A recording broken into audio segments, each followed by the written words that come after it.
Hormuz নিয়ে ওমানের সঙ্গে আলোচনায় অগ্রগতির দাবি ইরানের। বুধবারের মধ্যে চুক্তির সম্ভাবনা বললেন মার্কিন অর্থমন্ত্রী।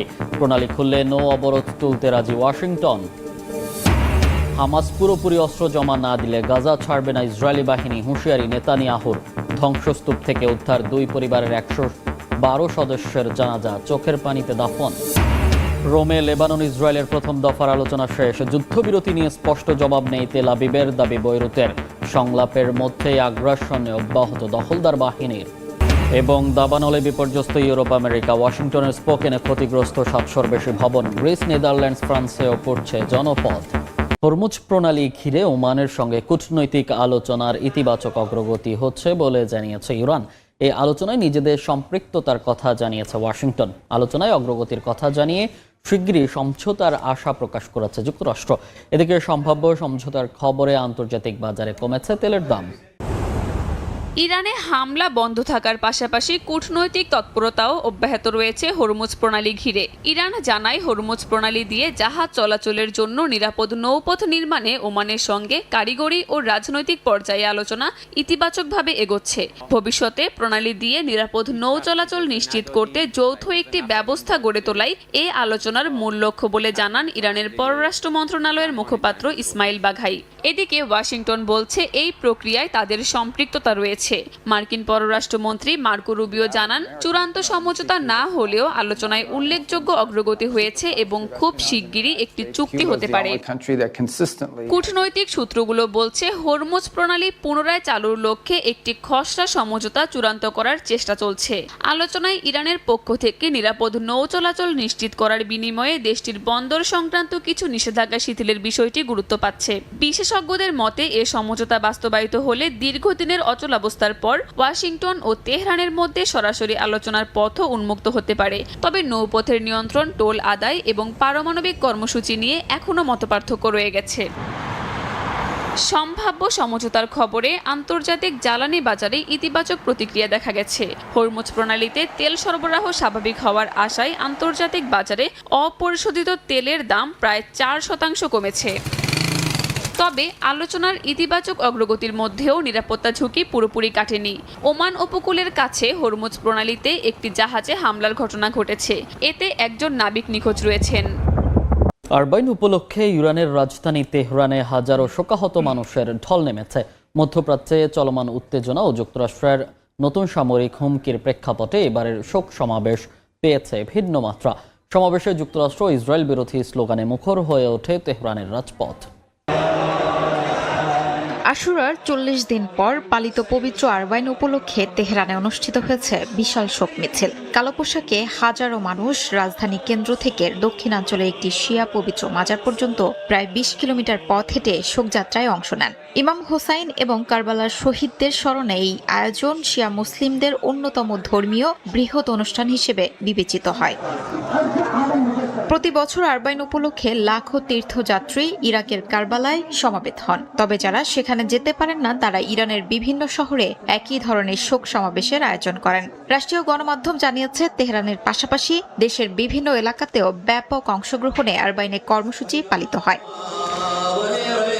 মধ্যপ্রাচ্যে চলমান উত্তেজনা এবং যুক্তরাষ্ট্রের নতুন করে বিমান হামলার হুমকির প্রেক্ষাপটে এবারের সমাবেশ রাজনৈতিক তাৎপর্য পেয়েছে। বিক্ষোভকারীরা যুক্তরাষ্ট্র ও ইসরায়েলের বিরুদ্ধে স্লোগান দেন এবং প্রয়াত সর্বোচ্চ নেতা আয়াতুল্লাহ আলী খামেনির হত্যার প্রতিশোধের দাবিতে ইংরেজি ও ফরাসি ভাষার প্ল্যাকেট বহন করেন।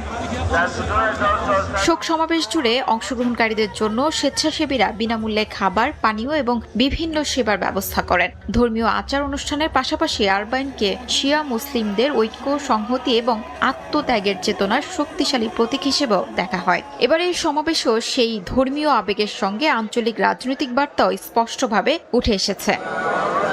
গাজায় আবারও প্রাণঘাতী হামলা চালিয়েছে ইসরায়েলি বাহিনী। বিভিন্ন স্থানে বিমান ও ড্রোনের আঘাতে নিহত হয়েছেন অন্তত 8 ফিলিস্তিনি।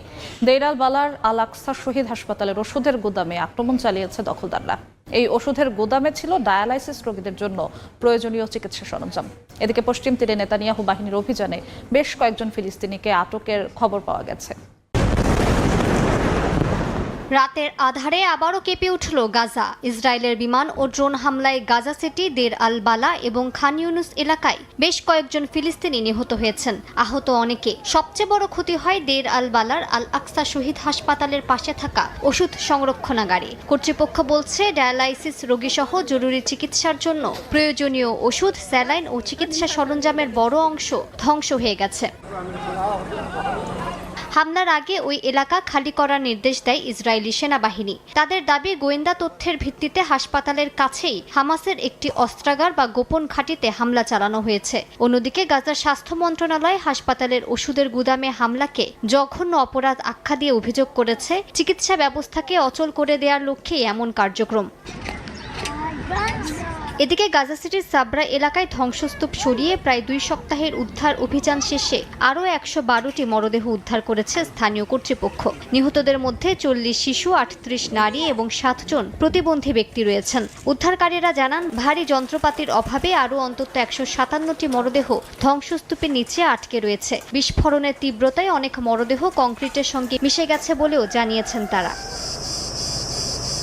শুধু গাজা নয়, দখলকৃত পশ্চিম তীরে অভিযান জোরদার করেছে নেতানিয়াহু বাহিনী। নাবলুসের উরিফ, আইনাবুস ও বুরকা এলাকায় অভিযান চালিয়ে বেশ কয়েকজন ফিলিস্তিনিকে আটক করা হয়েছে। এছাড়া আসিরা আর শামালিয়া শহরে বহু বাড়িতে তল্লাশি চালিয়ে একটি বাড়িকে অস্থায়ী জিজ্ঞাসাবাদ কেন্দ্রে পরিণত করেছে সেনারা। যুদ্ধবিরতির আলোচনা চললেও ফিলিস্তিনি ভূখণ্ড জুড়ে সামরিক অভিযান অব্যাহত থাকায় শান্তি প্রতিষ্ঠার সম্ভাবনা আরও অনিশ্চিত হয়ে উঠেছে।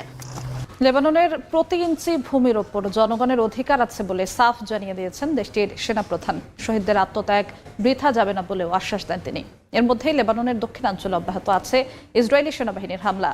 আলী তাহের রিজ এলাকায় অভিযানে কয়েকজন হিজবুল্লাহ সদস্য নিহত হয়েছে বলে দাবি করেছে তেল আবিব। লেবাননের দক্ষিণাঞ্চলের অব্যাহত ধ্বংসযজ্ঞ নিয়ে গভীর উদ্বেগ প্রকাশ করেছে জাতিসংঘ। লেবাননের দক্ষিণাঞ্চলের জাউতার আল শারকিয়া শহরে বড় সামরিক অভিযান চালিয়েছে ইসরায়েলি সেনাবাহিনী। লেবাননের রাষ্ট্রীয় সংবাদ সংস্থা জানিয়েছে, ক্ষেপণাস্ত্রের আঘাতে পুরো দক্ষিণাঞ্চল কেঁপে ওঠে। এর কয়েকদিন আগে ইউনেস্কো ঘোষিত ঐতিহ্যবাহী বিউফোর্ট দুর্গের কাছে শত শত টন বিস্ফোরক ব্যবহার করে হিজবুল্লাহর অবকাঠামো ধ্বংসের দাবি করেছিল ইসরায়েল। একই সময়ে নাবাতিয়ে আল ফাউকা শহরে ড্রোন হামলা চালায় ইসরায়েল। যুদ্ধবিরতি কার্যকর থাকলেও সীমান্তবর্তী বিভিন্ন গ্রাম ও তথাকথিত ইয়েলো জোন এলাকায় টানা বিস্ফোরণ ও সামরিক অভিযান অব্যাহত রয়েছে। নেতানিয়াহু প্রশাসনের দাবি, আলী তাহের রিজ এলাকায় অভিযানে কয়েকজন হিজবুল্লাহ সদস্য নিহত হয়েছে। লেবাননের সেনাপ্রধান জেনারেল রোডলফ হাইকাল বলেছেন, দেশের প্রতিটি ইঞ্চি ভূমি লেবাননের অধিকার, কোনো অংশে ইসরায়েলের দখল মেনে নেওয়া হবে না। তিনি আরও জানান, শহীদদের আত্মত্যাগ বৃথা যাবে না এবং বাস্তুচ্যুতদের নিজ বাড়িতে ফিরিয়ে আনতে সেনাবাহিনী কাজ চালিয়ে যাবে। অন্যদিকে লেবাননে অব্যাহত ধ্বংসযজ্ঞ নিয়ে গভীর উদ্বেগ প্রকাশ করেছে জাতিসংঘ। লেবাননে জাতিসংঘের বিশেষ সমন্বয়কারী কার্যালয় বলছে, এসব হামলায় বেসামরিক অবকাঠামো, সাংস্কৃতিক ঐতিহ্য এবং স্থানীয় জনগোষ্ঠীর স্মৃতিচিহ্ন মারাত্মকভাবে ক্ষতিগ্রস্ত হচ্ছে। একই সঙ্গে জাতিসংঘ শান্তিরক্ষী বাহিনী ইউনিফিল জানিয়েছে, জাতিসংঘের প্রস্তাব বাস্তবায়ন এবং লেবাননে স্থিতিশীলতা ফিরিয়ে আনতে তারা দেশটির সেনাবাহিনীর সঙ্গে কাজ চালিয়ে যাবে। ইউক্রেনের বিরল খনিজ সম্পত্তি নিয়ে নতুন বিতর্ক উস্কে দিয়েছেন মার্কিন প্রেসিডেন্ট ডোনাল্ড ট্রাম্প। তিনি দাবি করেছেন, ওয়াশিংটন চাইলে কিয়েভের খনিজ সম্পদ থেকে যা ইচ্ছা তাই নিতে পারবেন। এর মধ্যেই ইউক্রেনকে সামরিক সহায়তা সমন্বয়ের জন্য গঠিত ন্যাটোর জার্মানি ভিত্তিক মিশনের নেতৃত্ব থেকে সরে দাঁড়ানোর পরিকল্পনা করছে যুক্তরাষ্ট্র। একই সময়ে রুশ ড্রোন হামলায় ইউক্রেনের খার্কিভে পুড়ে গেছে দেশটির অন্যতম বৃহৎ প্রকাশনা প্রতিষ্ঠানের একটি গোদাম। ধোঁয়ায় ঠেকে গেছে পুরো গুদাম, একের পর এক পুড়ছে বই। ইউক্রেনের উত্তর পূর্বাঞ্চলীয় খার্কিভে রুশ ড্রোন হামলায় ধ্বংস হয়ে গেছে দেশটির অন্যতম বৃহৎ প্রকাশনা প্রতিষ্ঠান রানোকের লজিস্টিক্স কেন্দ্র। কর্তৃপক্ষ জানিয়েছে, 2টি ড্রোনের আঘাতে গুদামটিতে ভয়াবহ অগ্নিকাণ্ডের ঘটনা ঘটে। এতে কয়েকজন আহত হয়েছেন। প্রতিষ্ঠানটির পরিচালক জানান, এই কেন্দ্র থেকে ইউক্রেন জুড়ে বিভিন্ন স্কুলে পাঠ্য বই পাঠানো হতো। একই সময়ে রাশিয়ার উফা শহরের একটি তেল শোধনাগার এবং আরও কয়েকটি জ্বালানি স্থাপনায় হামলার দাবি করেছে ইউক্রেন। অন্যদিকে রাশিয়া জানিয়েছে, তারা জাপোরিজ্জিয়া অঞ্চলের আরও একটি গ্রাম দখলে নিয়েছে। হামলা পাল্টা হামলার মধ্যেও থেমে নেই কূটনৈতিক তৎপরতা। মার্কিন পররাষ্ট্রমন্ত্রী মার্কো রুবিও জানিয়েছেন, আগামী কয়েক সপ্তাহের মধ্যেই রাশিয়া ও ইউক্রেনের মধ্যে শান্তি আলোচনা পুনরায় শুরুর চেষ্টা করবে ওয়াশিংটন। এর মধ্যে মার্কিন সংবাদ মাধ্যম পলিটিকোর প্রতিবেদনে বলা হয়েছে, ইউক্রেনকে সামরিক সহায়তা সমন্বয়ের দায়িত্বে থাকা ন্যাটোর জার্মান ভিত্তিক কমান্ডের নেতৃত্ব থেকে ধীরে ধীরে সরে দাঁড়ানোর পরিকল্পনা করছে যুক্তরাষ্ট্র। একই সঙ্গে মার্কিন প্রেসিডেন্ট ডোনাল্ড ট্রাম্প দাবি করেছেন, ইউক্রেনের সঙ্গে হওয়া খনিজ সম্পদ চুক্তির আওতায় যুক্তরাষ্ট্র দেশটির বিরল খনিজ সম্পদ ব্যবহারের বিস্তৃত অধিকার পেয়েছে। গণমাধ্যমে দেয়া এক সাক্ষাৎকারে তিনি জানান, সাবেক প্রেসিডেন্ট জো বাইডেন ইউক্রেনকে শত শত বিলিয়ন ডলারের সামরিক সহায়তা দিলেও তার বিনিময়ে কোনো প্রতিদান নিশ্চিত করেননি। বর্তমান প্রশাসন ইউরোপীয় দেশগুলোর উপর প্রতিরক্ষা ব্যয়ের বড় অংশের দায়িত্ব চাপিয়েছে। একই সঙ্গে ইউক্রেনের খনিজ সম্পদে অগ্রাধিকারমূলক প্রবেশাধিকার নিশ্চিত করে ওয়াশিংটনের অর্থনৈতিক স্বার্থও সুরক্ষিত করেছে বলে দাবি করেন তিনি। আঞ্চলিক উত্তেজনার মধ্যেই জ্বালানি রফতানি নিশ্চিত করতে নতুন চুক্তি করেছে ইরাক ও তুরস্ক।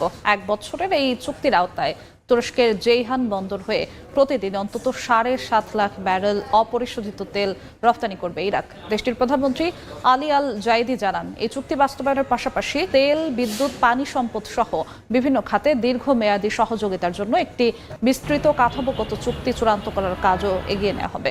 তুরস্ক জানায়, আঞ্চলিক ও বৈশ্বিক জ্বালানি নিরাপত্তার ক্ষেত্রে জেইহান পাইপলাইনের কৌশলগত গুরুত্ব এখন আরও বেড়েছে। হরমুজ প্রণালীকে ঘিরে চলমান উত্তেজনার মধ্যে বিকল্প রফতানি পথ নিশ্চিত করতেই এই নতুন চুক্তিকে গুরুত্বপূর্ণ হিসেবে দেখছে বাগদাদ। স্পেনে অবৈধ অভিবাসন ঠেকাতে পানির উপর ভাসমান প্রতিবন্ধক, নোঙর করা বয়া এবং নৌটহলের মাধ্যমে নজরদারি বাড়ানো হয়েছে। তদন্তে উঠে এসেছে, সামাজিক যোগাযোগ মাধ্যমে স্পেন উন্মুক্ত বলে গুজব ছড়ানো হয়েছিল। এমন গুজবের কারণেই 60,000-এর বেশি মানুষ স্পেনে প্রবেশের চেষ্টা করে। যদিও বেশিরভাগ মানুষ মরক্কোতে ফিরে গেছেন, কিন্তু এই যাত্রায় প্রাণ হারিয়েছেন 67 জন। স্পেনের ছিটমহল সেউতার উপকূলে অভিবাসন প্রত্যাশীদের ঢল ঠেকাতে 500 মিটার দীর্ঘ ভাসমান নিরাপত্তা প্রতিবন্ধক বসানোর কাজ শুরু করেছে দেশটির কর্তৃপক্ষ। তারাহাল ব্রেকওয়াটারে স্থাপন করা হচ্ছে বিশেষ এই নিরাপত্তা বন্ধনী, যাতে ভবিষ্যতে সমুদ্রপথে অবৈধভাবে সীমান্ত পার হওয়া ঠেকানো যায়। গত বৃহস্পতিবার নজিরবিহীন অভিবাসী ঢলে স্থল ও সমুদ্রপথে 60,000-এর বেশি মানুষ সেউতায় প্রবেশের চেষ্টা করেন। কঠোর পদক্ষেপের মুখে বেশিরভাগ মানুষ মরক্কোতে ফিরে গেছেন, কিন্তু এই যাত্রায় প্রাণ হারিয়েছেন 1/2 শতাধিক মানুষ। তদন্তে উঠে এসেছে, সামাজিক যোগাযোগ মাধ্যমে প্রচার করা হয়েছে স্পেন উন্মুক্ত। এমন প্রোপাগান্ডার পর উন্নত জীবনের আশায় ইউরোপে পৌঁছাতে সমুদ্রে নামেন হাজারো অভিবাসী, কিন্তু সেউতায় পৌঁছানোর আগেই অনেকে প্রাণ হারান উত্তাল সাগরে। আর যারা জীবিত পৌঁছাতে পেরেছেন তাদের বেশিরভাগকেই সেনা ও পুলিশ মরক্কো সীমান্তে ফিরিয়ে দিয়েছে। ঘটনার পর ইউরোপ জুড়ে শুরু হয়েছে রাজনৈতিক উত্তাপ। স্পেনের প্রধানমন্ত্রী পেদ্রো সানচেজ অভিযোগ করেছেন, সংকট মোকাবিলায় সংহতি দেখানোর বদলে ইউরোপের কিছু দেশ রাজনৈতিক সুবিধা নেওয়ার চেষ্টা করছেন। বিশেষ করে ইতালির প্রধানমন্ত্রী জর্জিয়া মেলোনি স্পেনের অভিবাসন নীতির সমালোচনা করে নিরাপত্তা উদ্বেগের কথা তুলে ধরেছেন। ইউরোপ জুড়ে বাড়ছে দাবানলের ভয়াবহতা। সবচেয়ে নাজুক পরিস্থিতি গ্রিসে। দেশটিতে আগুনের বিস্তার ঠেকাতে প্রাণপণ চেষ্টা চালিয়ে যাচ্ছেন 3 শতাধিক দমকল কর্মী। নিয়ন্ত্রণে আসার পর ফ্রান্সের দক্ষিণ পূর্বাঞ্চলে আবারও আগুন ছড়িয়ে পড়েছে। স্পেনেও হাজারো মানুষকে নিরাপদ স্থানে সরিয়ে নেওয়া হয়েছে। একই সময় যুক্তরাষ্ট্রের ওয়াশিংটন অঙ্গরাজ্যে দাবানলের কারণে জরুরি অবস্থা জারি করেছে কর্তৃপক্ষ। ইউরোপ জুড়ে তাপপ্রবাহের মধ্যেই আরো ভয়াবহ হয়ে উঠেছে দাবানল। আগুনের লেলিহান শিখা গ্রাস করছে একের পর এক কৃষি জমি, বাড়িঘর ও বনাঞ্চল। সবচেয়ে সংকটাপন্ন পরিস্থিতিতে আছে গ্রিস।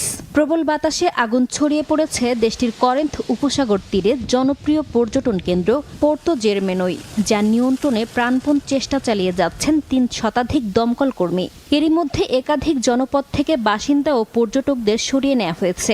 সমুদ্র তীরে আটকে পড়াদের উদ্ধার করেছে কোস্টগার্ড। ফ্রান্সেও পরিস্থিতি উদ্বেগজনক। দক্ষিণ পূর্বাঞ্চলের ভার অঞ্চলে 3 দিন আগে নিয়ন্ত্রণে আসা আগুন আবারও ছড়িয়ে পড়ায় প্রায় 2,500 মানুষকে সরিয়ে নেওয়া হয়। এরই মধ্যে প্রায় 42,000 হেক্টর জমি পুড়ে গেছে। ধ্বংস হয়েছে 2 শতাধিক বাড়ি। নিরাপদ আশ্রয়ে যেতে হয়েছে 2 লাখের বেশি মানুষকে। যদিও ফরাসি সরকার বলছে বড় দাবানলগুলো এখন নিয়ন্ত্রণে রয়েছে, তবে আবহাওয়া বদলালে আবারও ঝুঁকি বাড়তে পারে। গ্রিস ও ফ্রান্সের পাশাপাশি স্পেনেও দাবানলের সঙ্গে লড়াই চলছে। জাতীয় জরুরি অবস্থা প্রত্যাহারের 2 দিন পরও দেশটির বিভিন্ন অঞ্চলে নতুন করে আগুন ছড়িয়ে পড়েছে। উত্তরাঞ্চলের লেওন প্রদেশে নতুন দাবানল দেখা দিলেও জামোরা ও কাস্তেওনে পরিস্থিতির উন্নতি হওয়ায় সরিয়ে নেওয়া বাসিন্দারা বাড়ি ফিরতে শুরু করেছেন। ইউরোপের পাশাপাশি দাবানলের ভয়াবহতা বাড়ছে যুক্তরাষ্ট্রেও। ওয়াশিংটন অঙ্গরাজ্যে 2.5 লাখ একরের বেশি এলাকায় ছড়িয়ে পড়া দাবানলে হাজারো মানুষকে নিরাপদে সরে যেতে বলা হয়েছে। একই সঙ্গে স্পোকেন অঞ্চলে দেখা দিয়েছে বড় ধরনের বিদ্যুৎ বিভ্রাট। শহরটির 3000 একরের বেশি এলাকায় আগুন ছড়িয়ে পড়ায় হুমকির মুখে পড়েছে প্রায় 4500 স্থাপনা। পরিস্থিতি মোকাবিলায় অঙ্গরাজ্য জুড়ে জরুরি অবস্থা জারির পাশাপাশি আগুন জ্বালানোর ওপর বিধিনিষেধ আরোপ করা হয়েছে।